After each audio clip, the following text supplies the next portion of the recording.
Bendecidos hermanos, el día de hoy vamos a atender un video que me salió en mi feed de YouTube. Viene del canal del pastor Will Graham. Está hablando un señor que se llama Juan Camilo Tovar y él está hablando sobre la expiación limitada. ¿Por quién murió Cristo? Entonces, este video va a ser un poquito más largo de la cuenta. Voy a tratar de ponerle capítulos a la parte de abajo, porque si usted no lo puede ver completo ahora, pues lo puede ver entonces en diferentes partes. Pero es bien importante que entendamos esto en cuanto a la doctrina calvinista. La expiación limitada es esa idea que dice, dentro del TULIP, que dice que en la expiación de Cristo, la muerte de Cristo en la cruz solamente paga por la salvación de los que son elegidos desde antes de la fundación del mundo. Eso es lo que dice esa teoría. No hay, o sea, hay evidencia bíblica de que Dios le dio, o sea, la Biblia dice, porque ese es el verso que más vamos a estar mirando el día de hoy, Juan 3:16. Vamos a ver cómo ellos lo interpretan. Y nosotros vamos a darle una interpretación solamente mirando la Biblia. ¿Ok? Para que ustedes vean cuál es la distorsión que ellos le dan. Porque si hay una doctrina que es aberrante, es la doctrina de la expiación limitada. Porque es la doctrina que masacra el sacrificio de Cristo. Como si Cristo no pudiera morir por todos. Si solamente tenía que morir Cristo por unos pocos. La razón por la que los calvinistas insisten en que Dios no ama a todo el mundo es porque los calvinistas no creen que todos los seres humanos son creados iguales. Algunos seres humanos son creados ya predeterminados a perderse y otros son predeterminados a salvarse. Esa es la doctrina calvinista. Lo hemos hablado muchas veces aquí y hemos hablado sobre Juan 3:16 también aquí. Pero yo quiero que ustedes vean cómo ellos siguen inventando cosas y me da tristeza porque son personas que en cualquier otro tema serían tremendos, pero cuando están ciegos, son ciegos espirituales. Ellos no pueden ver la verdad según como está en la Biblia. Vamos a empezar a escucharlo. Lo voy a poner un poquito rápido para poder economizar tiempo, y si acaso pues tengo que hacerlo en 2 videos, pues lo hago en 2 videos. Pero yo quiero que usted, esto es bien importante, este es el tiempo en el que tú debes darle like a este video, debes suscribirte al canal si no te has suscrito, para que en el futuro, darle a la campanita para que en el futuro tengas notificaciones y sobre todo comparte este video. Por mucho tiempo el calvinismo ha venido colonizando iglesias, porque el calvinista que es sincero y el calvinista que es honesto no cree en el evangelismo, porque no puede creer en el evangelismo, porque entonces la predicación sería una predicación hipócrita.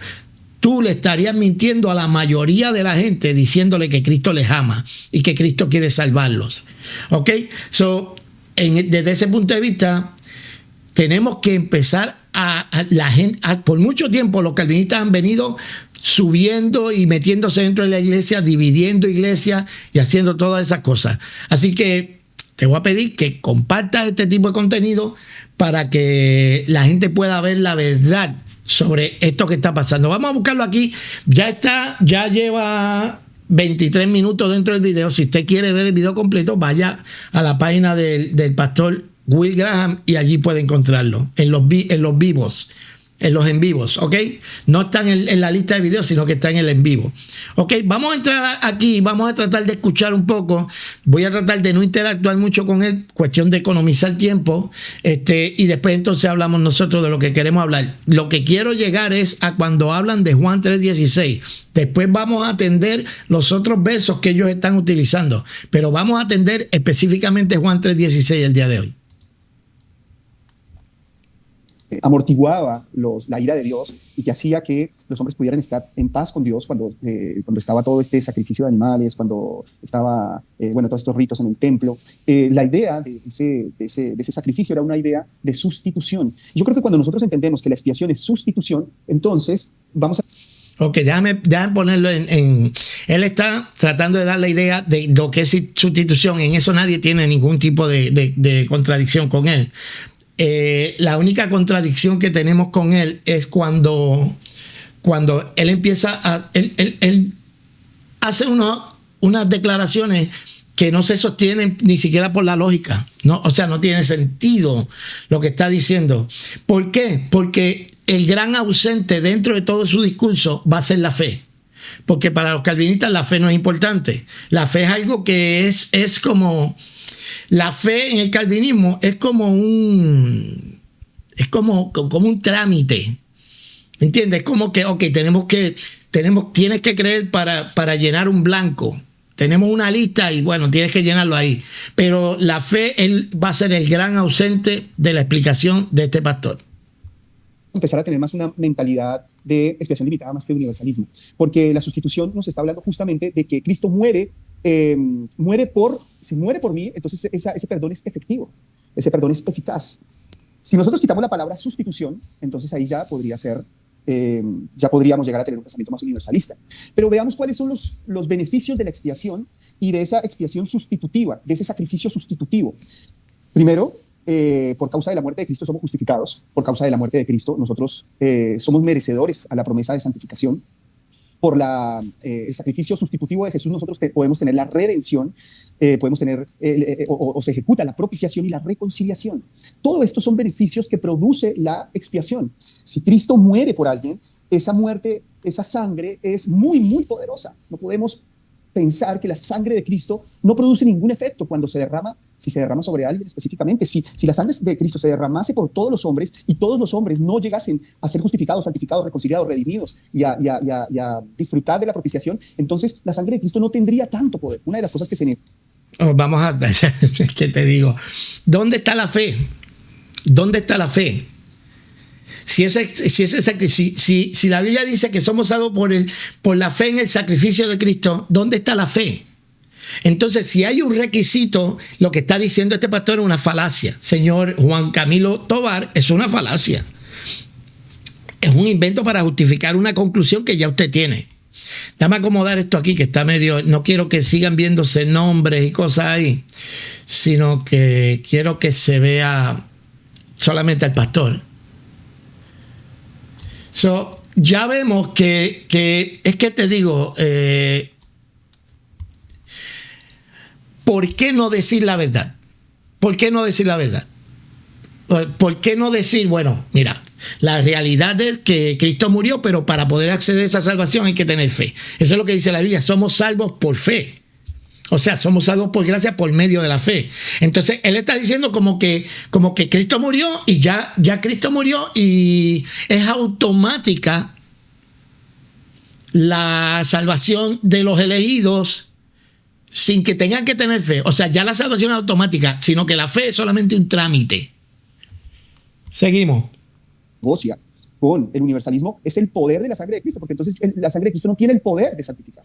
No tiene el poder de justificar a todos. Si Jesús murió por todos, pero no todos. Sí, pero ¿cómo justifica? Si la Biblia dice que somos justificados por la fe. ¿Cómo me justifica la sangre de Cristo? ¿Cómo me justifica si yo no ejerzo la fe? Si no ejerzo el requisito que Dios estableció. Es un invento, un cuento de vieja. Todos son santificados, si no todos son redimidos. Si Jesús murió por todos, pero no todos son reconciliados, entonces la sangre de Jesús no tiene tanto poder. Pero si la sangre de Jesucristo tiene un poder y es totalmente efectiva, entonces si Él muere por alguien, ese alguien es justificado, ese alguien es santificado, ese alguien es redimido, ese alguien es reconciliado. Porque la justificación resuelve el problema de justicia que tenemos con Dios. Entonces, si Cristo murió por mí, Pero la Biblia dice que justificados por la fe. ¿Por qué omiten la fe? ¿Por qué omiten el único requisito que Dios puso para poder acceder a esa salvación que me justifica delante de Dios? ¿Por qué tienen que omitir el único requisito que Dios puso para que esa salvación se haga real en tu vida? Porque al final del día, la única razón por la que la gente, bueno, ellos van a decir porque no son ordenados antes de la fundación del mundo, pero eso no lo dice la Biblia. Eso es una idea completamente foránea a la Biblia. La idea de que Dios, desde antes de la eternidad, en la eternidad pasada, determinó quién se salva y quién se pierde, es completamente foráneo a la Biblia. Entonces, voy a dejar lo que siga hablando, pero que quede claro, note cómo siempre omiten la fe. siempre omiten la fe. Y caramba, ese fue el requisito que Dios estableció para que el hombre fuera salvo. ¿Por qué omitir el requisito? ¿Por qué omitirlo? Solamente para poder satisfacer una conclusión que ya ustedes tienen dentro de esos textos. El problema debe quedar resuelto. Si Cristo murió por mí, entonces se soluciona el problema de la maldad humana. Porque tengo derecho ahora a la santificación. Entonces la sangre de Cristo, la muerte de Cristo, resuelve el problema de justicia, resuelve el problema del mal, resuelve el problema de la esclavitud, porque por causa de la expiación es que somos redimidos. Y cuando se habla de redención, se está hablando de liberación. La redención es liberar a un esclavo por precio. Entonces, si Cristo muere por una persona, esa persona, Cristo ha pagado para que esa persona sea redimida, sea libre, salga de su esclavitud. Pero si Cristo muere por una persona y esa persona no puede ser redimida, entonces la sangre de Cristo pierde muchísima autoridad, pierde muchísima... Ustedes se están dando cuenta de la falacia. Es una falacia, lo que está diciendo este señor es una falacia. Y me da coraje porque no son honestos con el texto, no son honestos con la Biblia, no son honestos. Porque si tú fueras honesto, tú dirías, bueno, Dios puso como requisito para la salvación, para esa expiación, Dios puso como requisito la fe, pero la fe solamente la va a tener los que son elegidos. Ok, dilo. Es un disparate, pero ok, dilo. Pero dentro de la explicación de lo que es la expiación, crean esta falacia. Ellos dicen, Cristo, el sacrificio de Cristo salva a la gente. Si todos no se salvan, quiere decir que Cristo no murió por todos los hombres. Si no todos los hombres se salvan, y Cristo murió por el pecado de los hombres, quiere decir que no todos los hombres se salvan. Es una falacia, porque excluye el asunto de la fe. Es que digo que no, pero es que me revienta la úlcera que sean tan deshonestos. Vamos a decir, eficacia, ¿no? Y nosotros creemos que la sangre de Cristo es muy importante. La sangre de Cristo nos redime. La sangre de Cristo fue derramada en propiciación con su pueblo. Y la propiciación resuelve el problema de la ira. Cuando se derrama la sangre de Jesús, la ira de Dios es aplacada. Ahora sí, la sangre de Cristo se derrama por una persona y esa persona no alcanza la reconciliación con Dios porque no recibe el beneficio de la propiciación. Entonces la sangre de Cristo no satisfizo. ¿Por qué no recibió el beneficio de la propiciación? Dime cómo es que no se recibe. ¿Entiendes? Porque ellos, anyway, es que estoy tratando de no interrumpirlo. No lo voy a interrumpir hasta que empiece a hablar de Juan. 100% al Padre. La sangre de Cristo no logró el objetivo. Es que ellos creen que cada ser humano tiene asignadas ciertas gotas de sangre. Tengo que llevar esto al ridículo, porque si no lo llevo al ridículo, para ellos la sangre de Cristo está contada. Está contada. No se puede desperdiciar una gota de sangre en alguien que no sea los elegidos. Cuando la Biblia dice que Cristo es el Cordero de Dios que quita el pecado del mundo. Cristo murió por el pecado. Él murió para redimir a todos los que estaban en pecado. No es que hay una gotita de Cristo que cae aquí, otra gotita allá. Eso es una bobada, lo va a decir ya mismo. Si es que Cristo murió por esa persona y esa persona no alcanzó la propiciación.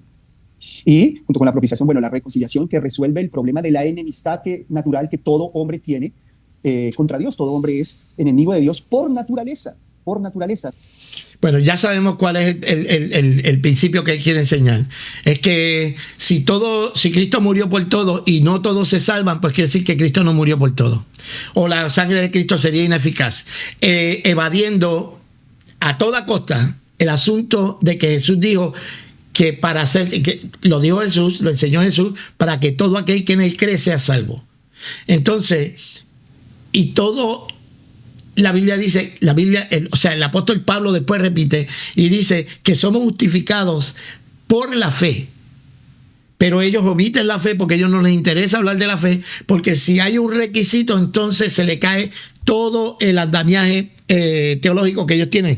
Voy a ponerle en pausa porque quiero buscar exactamente cuando él está hablando de Juan 3:16 para no hacer este video demasiado largo. Bueno, ahora por fin ya va a hablar sobre Juan 3:16. Vamos a escuchar lo que dice. Entonces, son cuestiones lógicas.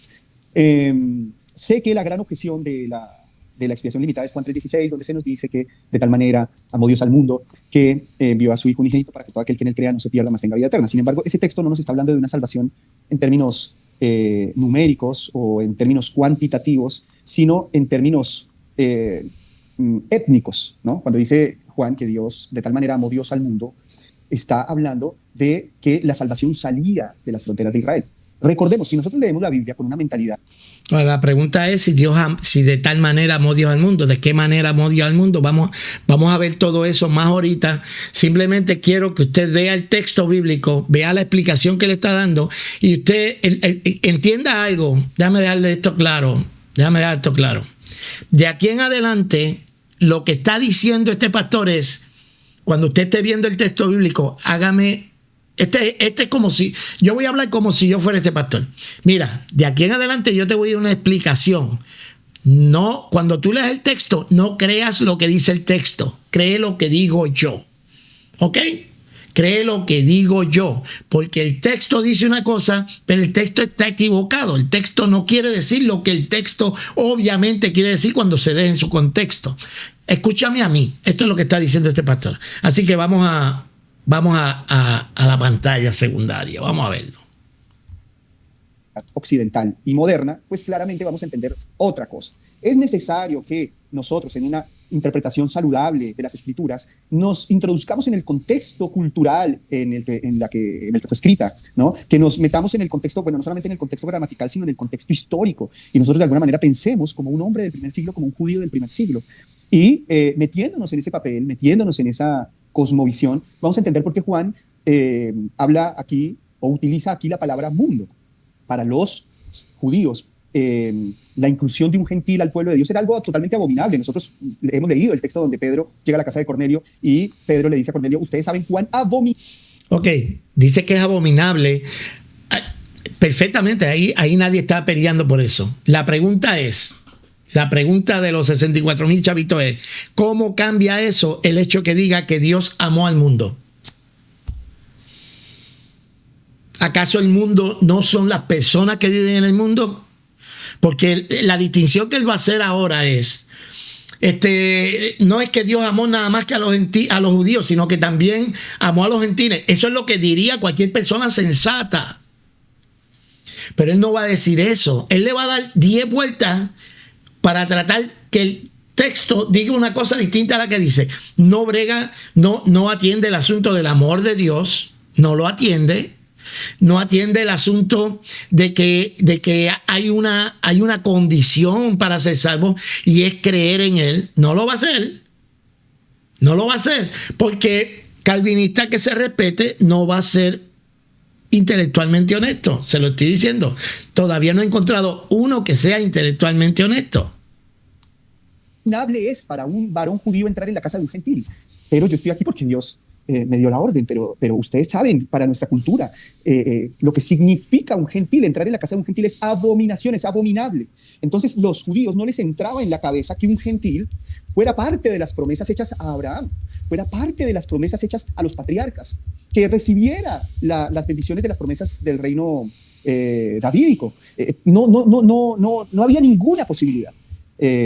Para los judíos y para esa mentalidad, pues nosotros, o el resto de naciones, los gentiles son infieles, los infieles, como nos suelen nombrar los musulmanes hoy en día, ¿no? Para la mentalidad musulmana, recordemos, porque es importante. Veamos toda la vuelta que le está dando. Porque es que no hay manera en que puedan justificar esa doctrina. No hay forma de justificarla. Le va a seguir dando vueltas y vueltas y vueltas y vueltas a la noria, pero no va a poder lidiar con el texto de una manera honesta. Y recalco que es de una manera honesta. O sea, no estoy diciendo y cuando hablo honesto, yo no estoy hablando en su aspecto personal, sino intelectualmente. O sea, el problema con estas personas es que ya ellos tienen una agenda, ellos llegaron a una conclusión y cuando ellos van al texto, ya ellos van con la conclusión hecha. Ellos lo que van al texto es buscando la manera de que el texto diga lo que ya ellos, la conclusión que ellos ya tienen. ¿Ok? Entonces, vea cómo él sigue dándole vueltas. De tal manera, no ha dicho nada. Y así se va a empujar casi una hora sin decir nada.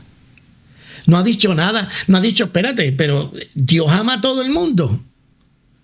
Dios no ama a todo el mundo. Si Dios ama a los judíos y a los gentiles, pues entonces ama a todo el mundo. Pero si ama a todo el mundo, ¿por qué es que no le da la oportunidad de que todos sean salvos? Porque tú no me digas a mí que si yo te amo y yo te dejo que te pierdas eternamente, mi amor no es sino cinismo hacia ti. Note cómo él sigue dándole vuelta a la noria y no avanza a entrar y a decir exactamente qué es lo que dice el texto. Como contextualizarlo con los musulmanes actuales, porque obviamente que de las facciones más radicales, porque recordemos que pues tanto cristianos, judíos como musulmanes son religiones abrámicas. Entonces, ¿cómo nos puede llegar a ver un musulmán un extremista, ¿no? Un extremista de esta religión? Nos va a ver como los infieles. Ellos ven Occidente como el demonio. Para nosotros, para ellos somos el demonio. O sea, si nos pudieran quemar a todos. ¿Habrá oído usted más paja que eso? Para poder explicar un verso que es tan fácil de explicar. Es increíble. Nos queman. Con todo este tema que ha suscitado ahora con Israel, cuando se trata de negociar quizá con grupos extremistas como Hamas o el Hezbollah, todos estos grupos extremistas, ellos tratan de negociarse para que Israel y Palestina lleguen a una...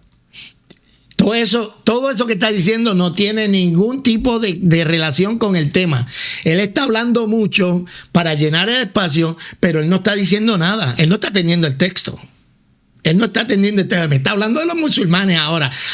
Ahora cambiamos de canal. Ahora estamos hablando de los musulmanes y de Hezbollah y de Hamas y de la guerra que está pasando por allá. ¿Pero qué es esto? ¿Qué clase de explicación seria es esto de un texto bíblico que obviamente es un texto que habla de una expiación ilimitada y que habla de un amor de Dios sin fronteras para los seres humanos? Acuerdo de convivencia mutua, y ellos radicalmente dicen: nosotros no queremos negociar con Israel, nosotros queremos que Israel desaparezca. Eso no tiene que ver. Nosotros no queremos convivir juntos ni llegar a acuerdos de paz ni nada. Nosotros no queremos eso. Ellos son los infieles, ellos son malditos, ellos son los abominables. Entonces nosotros no queremos hacer un acuerdo con el demonio. Nosotros queremos que exterminar al demonio. Así nos ven ellos a Occidente, los musulmanes de esas facciones extremistas. Lo que falta es que diga que Nicodemo, con quien Jesús está teniendo la conversación, era musulmán. Eso es lo que le falta decir. Porque no tiene nada que ver lo que está diciendo con el texto. Nada. Paja y paja y paja para llenar el tiempo. Dice muchas cosas para parecer como que está diciendo mucho. En realidad no ha dicho nada el texto. No ha dicho nada el texto. Lo que ha dicho hasta ahora es, mira, la mentalidad judía era que los gentiles no podían entrar dentro de lo que tiene que ver con el reino de Dios. Y después rompió a hablar paja, que no tiene nada que ver con lo que está diciendo el texto. Vamos a ver si avanza, porque tampoco tenemos todo el día. Y súper radicales. Esa es la mentalidad. Y esa era la mentalidad de un judío del primer siglo. Que ellos tuvieran que entrar a la casa de un gentil era abominable. Pero resulta que por revelación del mismo Antiguo Testamento, el Señor Jesucristo nos enseña que Dios tiene un pueblo en todas las naciones, toda nación, pueblo, tribu, lengua, en todo lado hay personas que pertenecen al pueblo de Dios. Esto era escandalosísimo, esto era muy escandaloso para la mentalidad de... Avanza, chico. Judío del primer siglo. Esto era abominable, esto era una herejía, esto era como que hoy nosotros dijéramos: hey gente, Dios me dio una revelación. Yo conocí una vez un predicador, de hecho he visto varios predicadores que durante la predicación hablan paja y hablan paja y hablan paja y nunca dicen nada. Usted no ha, este señor, a las personas que lo están oyendo, lo hizo perder 15, 20 minutos dentro de su explicación hablando paja. Ya dijo el punto que él quiere decir, pero de ahí en adelante ya no hay cómo justificar el texto. Y rompe a hablar paja y paja y paja y paja, de que si aquello, que si lo otro, que si aquello, que si el clima, que está nublado, que va a llover. Pero no ha dicho nada más del texto. Estoy loco porque le entre al texto para ver si que lo que está diciendo es cierto. Los demonios y Satanás pueden ser redimidos, ellos pueden ser parte del pueblo de Dios, porque es una nueva información. Para nosotros eso no cabe en la cabeza, que estos ángeles, que son personas inmateriales, sean parte de la promesa. Bueno, nosotros ya tenemos la revelación cerrada, ya no hay más información que deba ser agregada, y entonces nosotros sabemos que el evangelio no puede ser o vamos a decir, no ha sido dirigido hacia los ángeles caídos. Ellos ya no tienen más oportunidad. Ellos recibieron su juicio. Ustedes saben cuál es el tema, ¿verdad? No se me pierda. ¿Sabes qué pasa? Que lo quiero poner para que ustedes vean de lo que estamos hablando. Esta gente dicen que se la saben todas. Ellos tienen la respuesta. Ellos tienen 11 respuestas para 10 preguntas. Pero cuando les toca hacer una explicación del texto, mira lo que hacen. Habla paja y habla y habla y habla de lo que no tiene que ver con lo que estamos buscando. ¿Sabes por qué? Porque así llenó el espacio, te dijo 3 cositas, hace una conclusión y tú te llevas con tú te vas con el espejismo de que mira, si hay mucha información para defender esto. Él no está defendiendo su punto aquí. Él lo que está hablando cosas que no tienen que ver con el tema. Y es un único juicio y es un juicio eterno. Entonces, eso nosotros ya lo sabemos por revelación bíblica. Pero si alguien llegase a decir lo contrario, para nosotros sería totalmente escandaloso. Así era de escandaloso decirle a un judío que un gentil iba a ser parte de la promesa. Pero como se había dado esta revelación, y uno de los grandes argumentos de Pablo es que Abraham no era un hebreo. Pablo allá en todos Romanos y bueno, en todas sus... ¡Wow! Está brutal. Ahora van a echarme el cuento ahora cambiamos de canal, ahora vamos por Abraham. La teología tan profunda, la teología de Pablo. Pablo le dice a los... Entiendan esto. No quiere decir que lo que él está diciendo él no lo va a atar de nuevo a la explicación. El problema es que ya él estableció su punto. Él dijo, era increíble, imposible para los judíos de aquel tiempo de que Dios abriera el plan para que todo el mundo cupiera dentro del plan. ¿Ok? Y él dice... Por eso que la expiación es limitada. Que Juan 3:16 no está hablando del mundo, sino que está hablando, no sé, porque no ha dicho todavía de qué se trata entonces la palabra mundo. Judíos chicos, acuérdense que Abraham no era hebreo. Acuérdense que Abraham no era un judío. Abraham era un babilonio. Abraham era un caldeo. Abraham era un filisteo. De allá salió, ¿no? ¿De dónde salió Abraham? De Ur de los Caldeos. Y Ur de los Caldeos, pues es toda esa zona donde se dieron las primeras civilizaciones de Estado y donde el paganismo era tremendo. Bueno, sabemos que su padre hacía idolatría y entonces Dios llamó a Abraham. No entiendo. Lo único que me llega a la mente es pretender demostrar que se sabe mucho, porque este punto que él quiere hacer ya lo hizo al principio. El punto que él está tratando de establecer, ya él lo estableció. Usted está siguiéndome. Ya él estableció el punto cuando él dijo, sería una cosa loca, sería una cosa terrible para un judío de aquel tiempo que Dios abriera y que los gentiles también estuviesen incluidos en el plan de salvación. Con haber dicho eso bastaba. Todo lo que ha dicho de ahí en adelante es pura paja. Le dijo, de ti haré una nueva nación, de ti haré un pueblo que va a ser mi pueblo. Entonces Pablo recurre a ese argumento para decirle, chicos, también dentro de los gentiles Dios tiene otro pueblo, por favor, tenganlo presente, tengan presente que ustedes no son descendientes de un hebreo, ustedes son descendientes de un gentil. En esta argumentación es que Juan escribe, de tal manera amó Dios al mundo. Él no estaba hablando en un sentido cuantitativo, él estaba tratando de hacerle entender a destinatarios judíos que la salvación sobrepasaba las fronteras de Israel. Ese era todo el propósito. Y ese era... Ahora, la pregunta que yo quiero hacer, ¿el amor de Dios para cuándo? O sea, lo que no entiende este pastor y ninguno de los pastores que he visto explicando esto es, ok, de tal manera amó Dios al mundo. Vamos a poner acá el texto para que lo puedan ver, acá. Porque de tal manera amó Dios al mundo. Supongamos que lo que está diciendo este pastor es cierto y que Jesús lo que quería era demostrarle, mira, hay un pueblo más allá que también va a ser pueblo de Dios, aquello y lo otro. ¿Cómo esto puede justificarse dentro de tu teología que Dios ame a todo el mundo? O sea, ¿cómo tú dices que este verso no habla de una salvación disponible para todo el mundo? Si tú mismo estás argumentando que ahora la salvación se abrió para judíos y gentiles.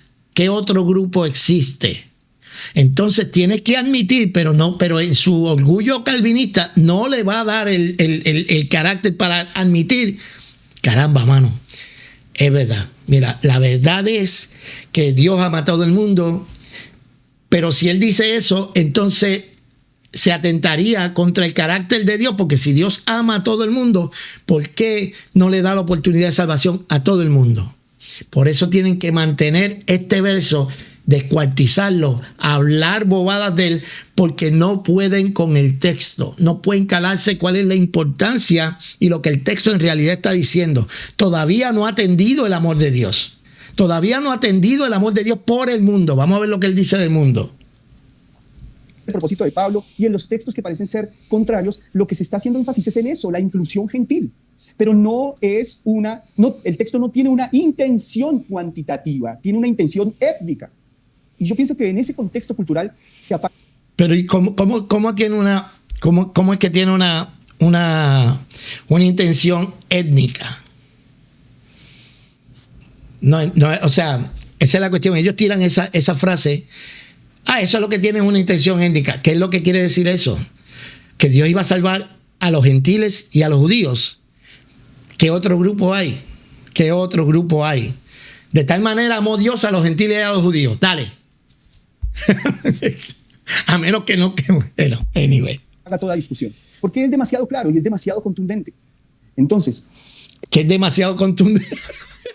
Es que, perdóneme, mira, yo quería hacer un análisis serio. Porque preparé una cuestión sobre Juan 3:16 seria. Pero es que esta gente lo que da es risa. ¿Cómo tú me vas a decir a mí que es contundente? ¿Qué es contundente? Si te has dedicado a hablar paja, estableciste el punto de que era inconcebible para un judío de aquel tiempo que los gentiles estuviesen incluidos, y vienes 20 minutos hablando paja y ahora dices contundente. Lo que yo dije es contundente. Si nosotros leamos Juan 3:16. Vamos a leer Juan 3:16. Porque de tal manera amó Dios al mundo, ¿no? El cosmos. Y esta palabra cosmos, en griego, tiene un significado literal, pero también puede tener un significado figurado, ¿no? Si ustedes buscan la palabra en tiene un significado literal, pero también puede tener un significado figurado, ¿ok?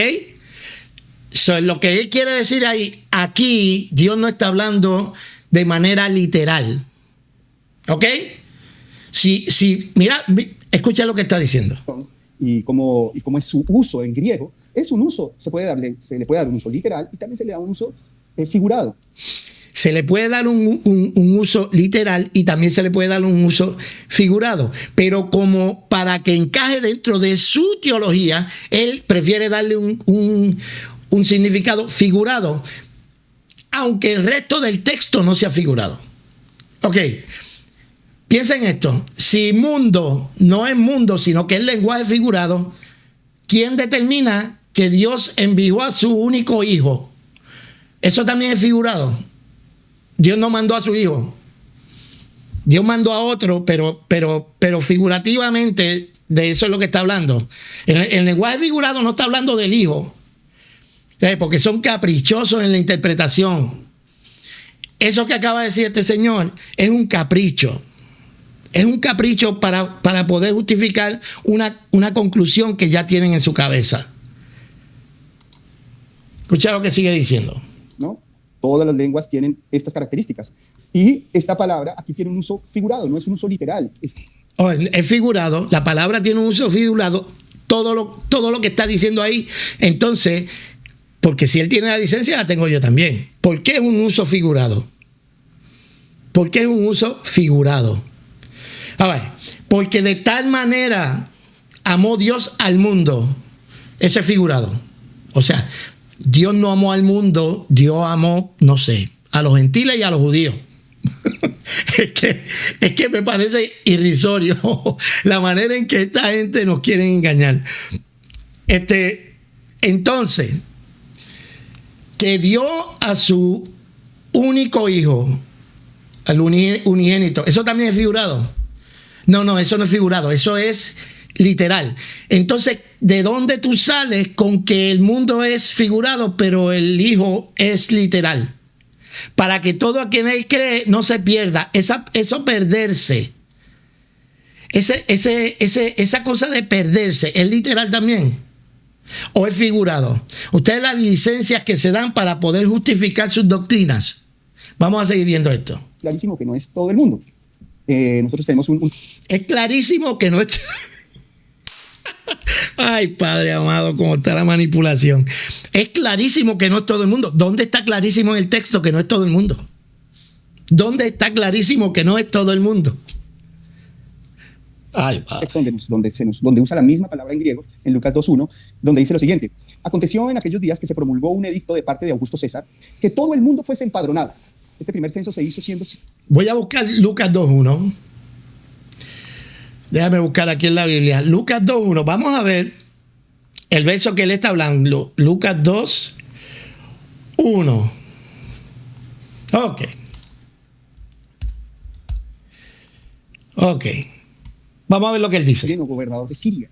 Entonces acá el autor, que en este caso es Lucas, él usa la palabra cosmos también de una manera figurada, ¿no? Ya sabemos que no todo el mundo, de una manera cuantitativa, de una manera numérica, tenía que ser empadronado. Simplemente hace uso de esta palabra, vamos a decir, ilustrando que toda la población de ese momento pues tenía que empadronarse. Entonces, sí, espérate, no es una sola vez que se usa esta... Vamos a organizarnos. Dame a buscar otra versión de la Biblia. Dame buscar en la Biblia cómo nos dice en diferentes, dice la Biblia de las Américas dice: y aconteció en aquellos días que salió el edicto de César Augusto para que se hiciera el censo en todo el mundo habitado. Tenemos aquí una y aconteció, esta es la Biblia, bueno, aquí está, la Dios habla hoy, todo eso. Y aconteció en aquellos días que salió el edicto de parte de Augusto César de que toda la tierra fuera empadronada. Por aquel tiempo el emperador Augusto César por todo el mundo. Aconteció en aquellos días que salió un edicto de Augusto César. Esta lección dice el mundo habitado. La nueva Biblia, ay Dios mío, dame verla aquí. Esta es la nueva Biblia viva, lo dice de una manera más clara. Dice, por aquellos días Augusto César mandó a que se hiciera un censo en todo el Imperio Romano, porque eso es lo que se entiende dentro de este texto. Pero la falta de seriedad, y lo voy a decir así, la falta de seriedad que muestra este pastor es que, déjame acomodar esto porque quiero que me vean bien. Ok, la falta de seriedad que yo veo aquí es que no se está atendiendo el contexto. No se está atendiendo el contexto, ¿ok?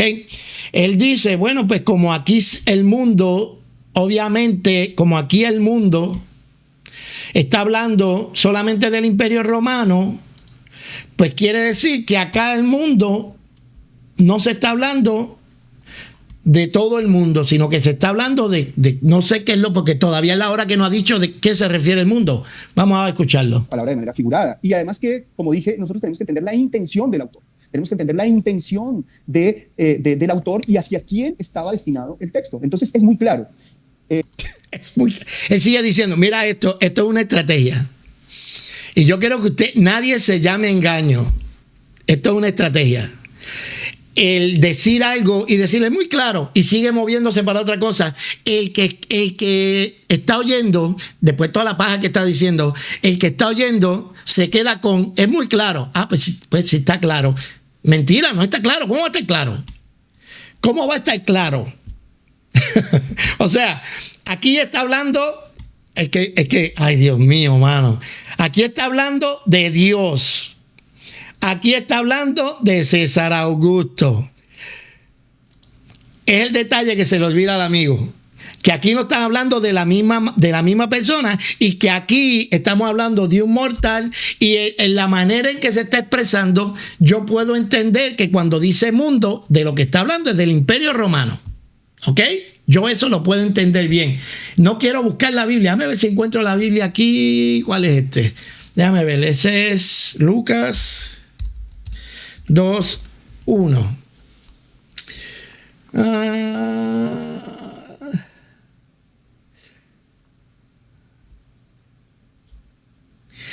Aquí me aparece esta palabra. aquí me aparece esta palabra que habla del mundo habitado, ¿ok? La Reina Valera, perdóname, la Biblia de las Américas dice del mundo habitado.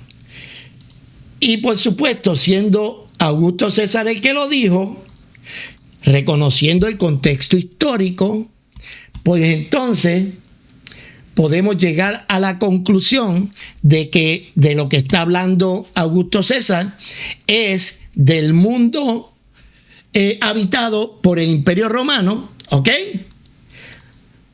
Pero cuando aquí habla de mundo, no podemos poner la misma restricción a la palabra porque estamos hablando de Dios y Dios no está limitado al contexto histórico, ni al contexto cultural, ni a ninguno de esos contextos. Aquí está diciendo, César Augusto está hablando del mundo como lo conocían ellos, el Imperio Romano, que todo el mundo, es un censo de todo el mundo habitado, o sea, del Imperio Romano, ¿ok? Pero Augusto César no tiene las características que tiene Dios. Por eso es que esta gente, con tal de que su calvinismo funcione, sacan de contexto los textos y ahora nos está diciendo que porque aquí Augusto César estaba equivocado si decía todo el mundo, que de hecho cuando lo busco en la Biblia, cuando lo busco acá en la Biblia, sí aparece la palabra habitado, oikos creo que es que se llama, y la dice la tierra habitada, humanidad, mundo, ¿ok? So, de todas maneras, cuando aquí está hablando Lucas en el capítulo 2, Augusto César no tiene las cualidades que Dios tiene, así que él está limitado en lo que dice y aquí se puede decir que se está usando un lenguaje figurado para no decir todo el mundo, sino el mundo habitado que por el Imperio Romano, ¿ok? Pero esa restricción no la tiene Dios. Y aquí está la falsedad de esta gente y la falta de honestidad. Porque él está diciendo que porque allá se usó de manera figurada, aquí hay que usarla de manera figurada, creando una falacia. No hay por qué hacerlo de esa manera. No hay por qué hacerlo. De hecho, él mismo dice que se puede usar de manera literal, pero arbitrariamente él decidió usarla de manera en lenguaje figurado. Pienso que es uno de los argumentos, vamos a decir, más fuertes, esa contextualización cultural histórica. El versículo, dice, de tal manera amó Dios al mundo que ha dado a su Hijo unigénito para que todo aquel que en él cree, no se pierda, mas tenga vida eterna, lo que significa que si algún gentil de por allá afuera creía en Cristo, entonces él también iba a experimentar la salvación.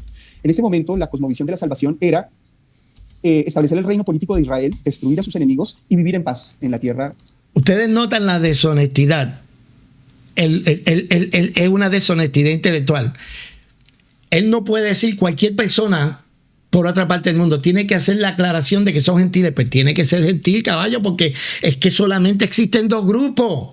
Si solamente existen dos grupos y el que se convierte no es judío, pues tiene que ser gentil. ¿Entiendes? Que Dios les había prometido. Ese era el fin de todas las cosas. La apocalíptica en la mente judía era un día de destrucción de gentiles. Esa era la apocalíptica en la mentalidad judía. Para un judío, ellos estaban esperando con ansias en qué momento venía el Mesías para acabar con todos los gentiles y establecer finalmente a Israel como una nación gobernante sobre toda la creación. Entonces, bien, para que todo aquel que en él cree no se pierda, mas tenga vida eterna. Sin embargo, bueno, aquí ya estamos viendo cómo la salvación sí traspasaba las fronteras de Israel. Y el versículo 17, mire lo que dice, porque no envió Dios. Pero ¿y por qué no atender para que todo aquel que en él cree, todo aquel? ¿Por qué limitar mundo a dos grupos, pero no limitar a todo aquel a dos grupos? ¿Me sigue? Todo el mundo puede ser salvo, los judíos y los gentiles. Pero hay una condición que es la que él no atiende. Y es que todo aquel que en él cree no se pierda. Es la condición. Esa es la razón por la que el Hijo vino al mundo. Dios envió su Hijo al mundo para que todo aquel sin excepción, aquí yo no veo una excepción. ¿Cuál es la excepción? ¿Dónde está la excepción? Todo aquel que ha sido, que llegue a ser calvinista. Todo aquel que en él cree no se pierda. Así que, qué tristeza, mano. Dios a su Hijo al mundo para condenar al mundo, para condenar al cosmos, sino para que el mundo sea salvo por él. ¿Qué es lo que están diciendo? Como los judíos estaban pensando, ellos estaban esperando, contando los minutos de que la ira de Dios viniera, cayera sobre los impíos y los destruyera, porque ellos estaban esperando que Dios vengara todas las injusticias. El fin de ellos era eso, la aniquilación de los abominables, la aniquilación del mundo entero, la aniquilación de los infieles. Ellos estaban esperando y contando los minutos. Mira qué cosa más rara, para que ustedes vean cómo los manipulan. Si tú eres calvinista y tú viste este programa en el canal de Will Graham, te estaban manipulando, te estaban dando falsa información.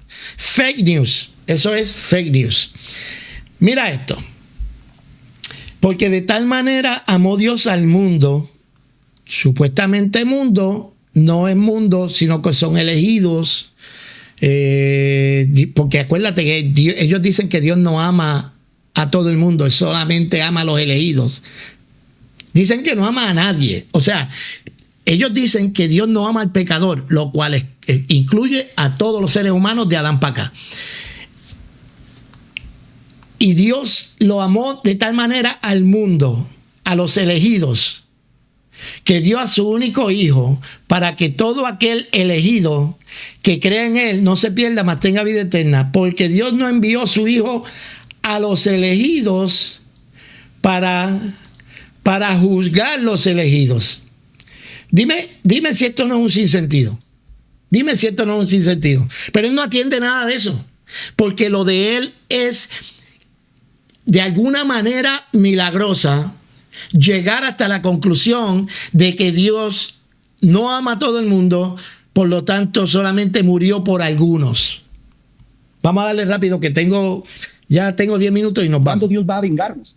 Entonces, desde en Génesis ya se nos dice que el mundo, la creación, todas las personas que hacen parte de la historia de la humanidad fueron expulsadas del Edén, y por causa de que fueron expulsadas del Edén están en condenación, están perdidos. No es que se van a perder, ya están perdidos, ya están condenados. Ese es un concepto que se tiene que quitar de la mentalidad de las teologías modernas. El ser humano no es un ser que tiene una posibilidad de llegar a condenación. Ya todo el mundo nace en perdición. Entonces, cuando Juan dice, porque no envió Dios a su Hijo al mundo para condenar al mundo, sino para que el mundo sea salvo por él, ellos estaban diciendo, no va a enviar Dios al Mesías para acabar con todo el mundo. Va a enviar al Mesías para que a través de él haya salvación. Esa era la mentalidad, esa era la idea, ese era el propósito, ese era el contexto.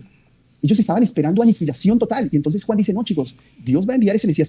Anyway, hay otros versos bíblicos que yo quiero atender en este mismo video. Ya vimos qué es lo que él dice. En otras palabras, si usted quiere ver el completo, véalo. Ya me está dando mal humor ver a este señor tan deshonesto intelectualmente hablando. Recuerden, cuando yo digo deshonestidad intelectual, estoy hablando de deshonestidad intelectual, no que la persona en ella misma sea deshonesta, ¿ok?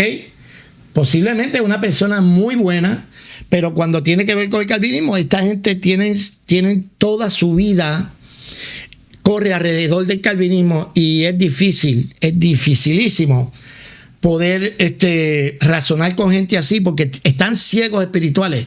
Ellos no pueden ver que cuando la Biblia dice, déjame ponerlo acá para hacer la presentación, ellos no pueden ver que cuando la Biblia dice, porque de tal manera amó Dios al mundo que ha dado a su único hijo para que todo aquel que en él cree no se pierda, mas tenga vida eterna. Ellos no pueden concebir la idea de que Dios esté hablando, de que Dios le dé a todo el mundo la oportunidad de salvación, de que Cristo no haya muerto por todo el mundo. ¿Por qué? Porque sí.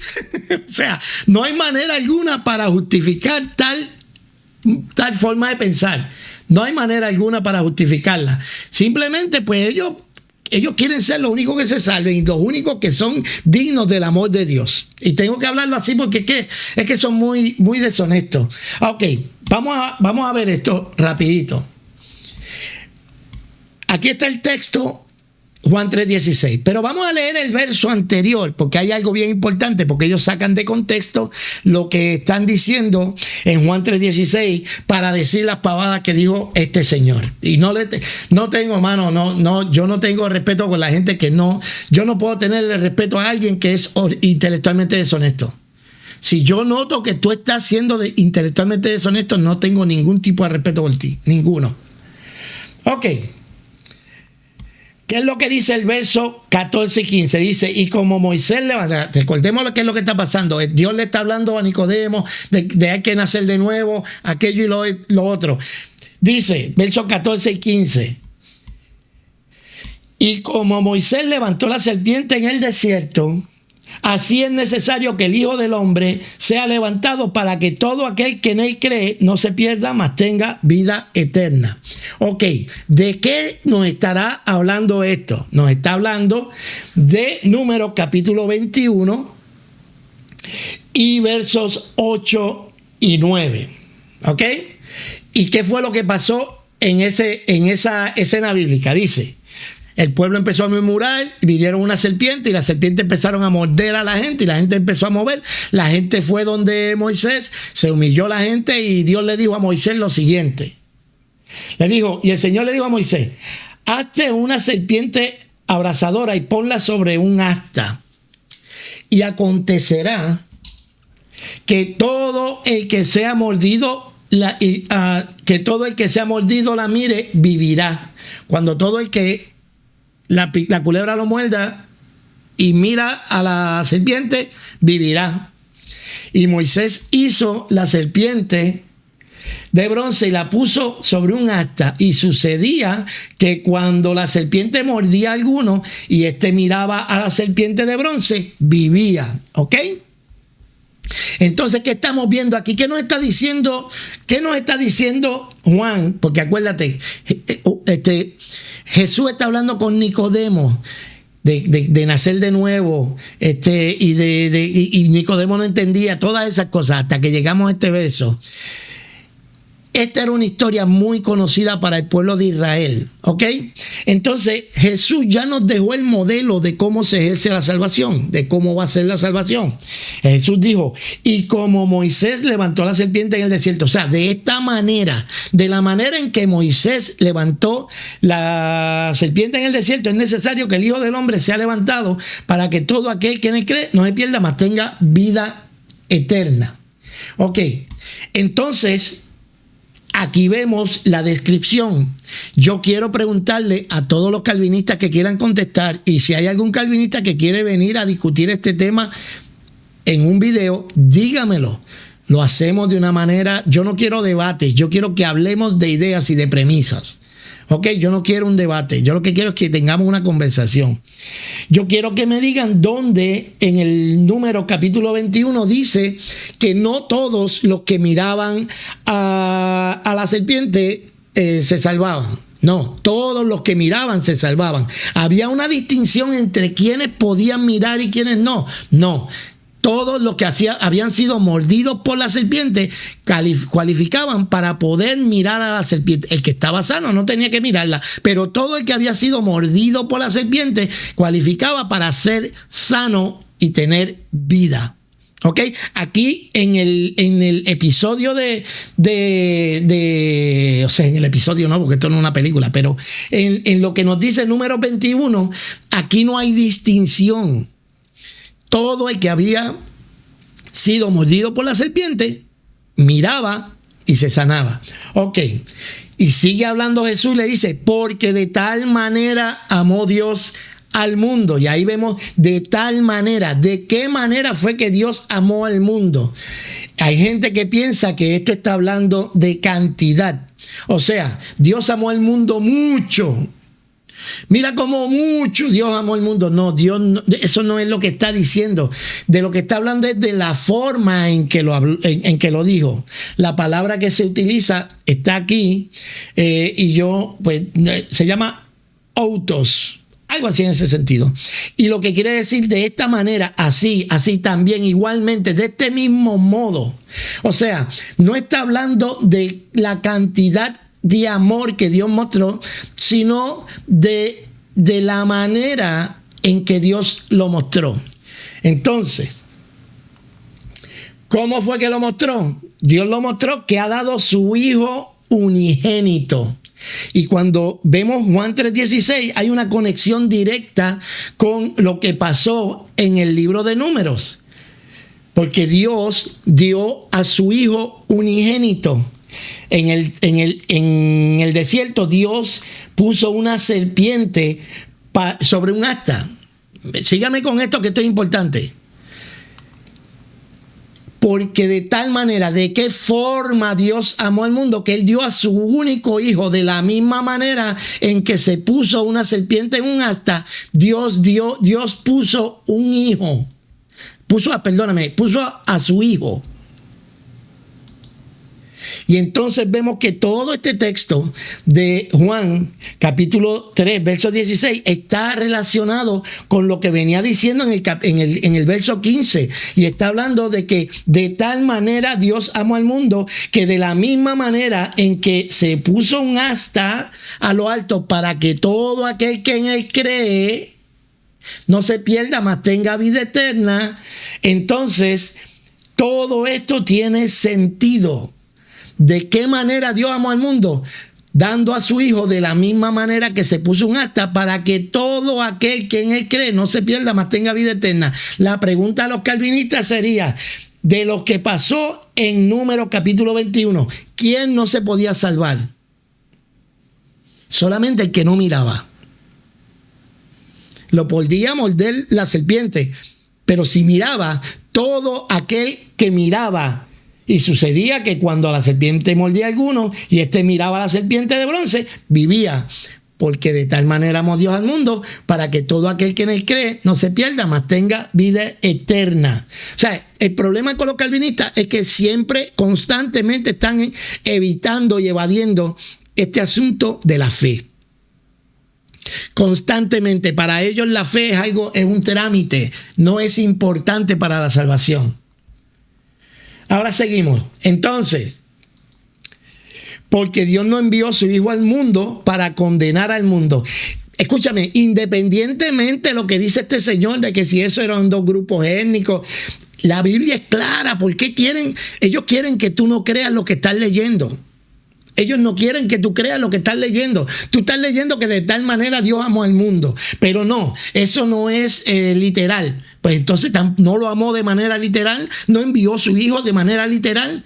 ¿Por qué la arbitrariedad de decidir qué es literal y qué no es literal dentro de ese verso y tomar solamente una palabra, hacerla en lenguaje figurado para acomodar su doctrina? ¿Ok?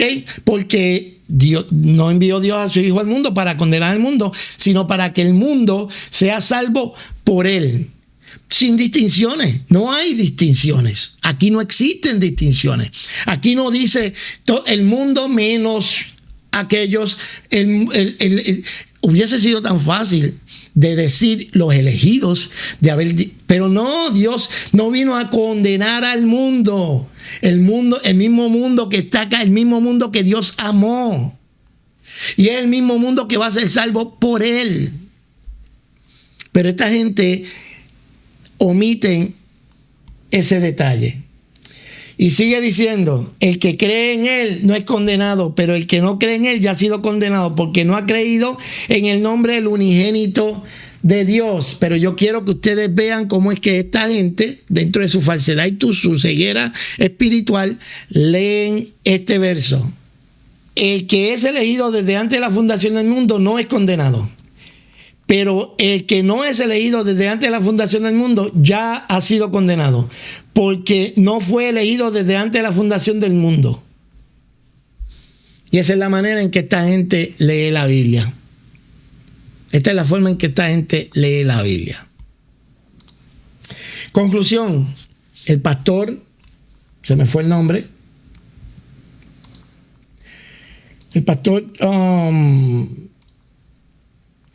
Juan Camilo Tobar es un calvinista más que no respeta el texto, que arbitrariamente decidió que mundo no es una palabra literal, que Jesús no está hablando del mundo, aun cuando él admite que se puede usar de manera literal, pero él dice, bueno, se puede usar de manera literal y tiene sentido de manera literal, pero no me sirve para yo poder establecer el punto que quiero establecer, así que mejor digo que es de una manera simbólica o de una manera en lenguaje figurado, ¿ok?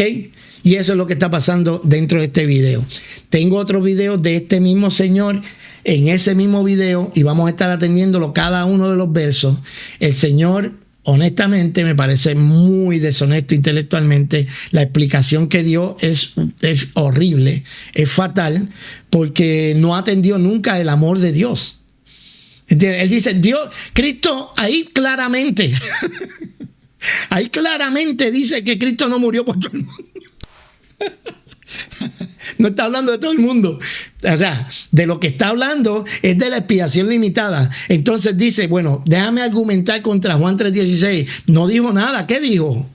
Yo lo invito a que usted vaya, vea el video en el canal de Will Graham y usted me diga cuándo fue que él dijo algo sobre Juan 3:16, que por eso Dios no ama al mundo, porque acuérdate, todo parte del amor de Dios. Si Dios ama a todo el mundo, Dios le va a dar la oportunidad de ser salvo a todo el mundo. Es una falacia decir que si Cristo murió por todos, todos se tienen que salvar, porque el mismo Cristo estableció una condición para alcanzar esa salvación. De la única manera que el calvinismo es falso es que la fe no sea necesaria para la salvación. De la única manera que el calvinismo es cierto es que la fe no sea necesaria, que es solamente un trámite que Dios, pues caprichoso, dijo, bueno, ya que ahora te salvé, ahora cree en mí. Le tiran la carreta frente a los caballos. Así que por ahora es esto. Vengo con otro video que tiene que ver con los textos bíblicos que él usó, porque son muy deshonestos. Ya ustedes van a ver la deshonestidad intelectual dentro de este video, una cosa espeluznante. Nada, si estás de acuerdo conmigo, dale un like. Si estás en desacuerdo conmigo, dime en qué estoy equivocado. Dime si él probó algo en Juan 3:16, más allá de que los musulmanes no tienen odio. Porque pasó más tiempo hablando de esas pavadas que hablando de lo que el texto dice. Mira lo que yo quiero que tú hagas en los comentarios. Si tú eres calvinista y tú llegaste a este tiempo, la cuestión es que no van a llegar aquí, porque ustedes juzgan rapidito y se van. Pero si llegaste hasta aquí, si llegaste hasta este punto, te pregunto, ¿en qué parte de Juan 3:16 dice que Dios no ama a todo el mundo? Esa es una, porque todo parte del amor.